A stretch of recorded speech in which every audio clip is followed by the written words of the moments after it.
Hi friends, তোমরা সবাই কেমন আছো? দেখো আজকে আমি ডিম রান্না করব। সব গুছিয়ে নিয়েছি। দেখো, ডিম, পেঁয়াজ আর সোয়াবিন দেবো তার মধ্যে, আর অল্প একটু আলু নিয়েছি।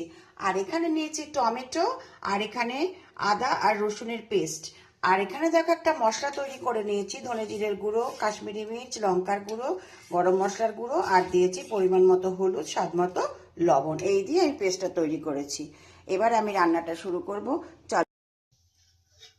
হাই ফ্রেন্ডস, দেখো রান্না করতে চলে এলাম। দেখো কি রান্না করবো আজকে। ডিম রান্না করব, ডিম দিয়ে সোয়াবিন দিয়ে। এখন আমি আগে ডিমগুলোকে ভেজে নেব।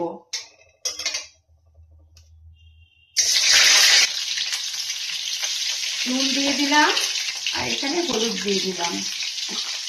এবারে আমি ডিমগুলোকে ভালো করে ভেজে নেব। আমি ডিম ভেজে নিয়েছি, আলুটাকেও ভেজে নিলাম।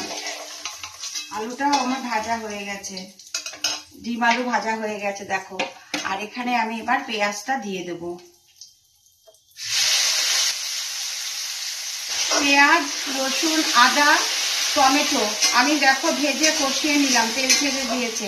এবারে আমি এর মধ্যে যে মশলার পেস্টটা এই যে তৈরি করেছি এটা দিয়ে দেব।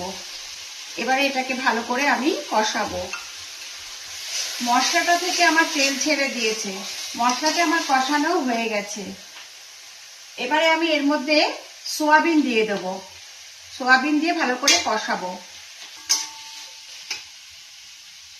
দেখো সোয়াবিনটা থেকে আমার তেল ছেড়ে দিয়েছে, কষানোটা হয়ে গেছে। এর মধ্যে আমি এই যে ডিম আলুটা ভেজে রেখেছি আমি দিয়ে দেব।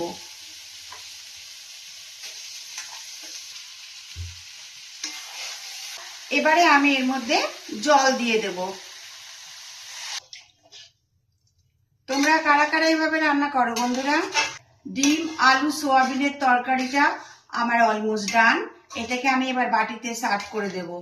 তোমরা কারা কারা এই তরকারিটা খেতে ভালোবাসো আমাকে জানাবে। ডিম দিয়ে আলু সোয়াবিনের কারি আমার রেডি।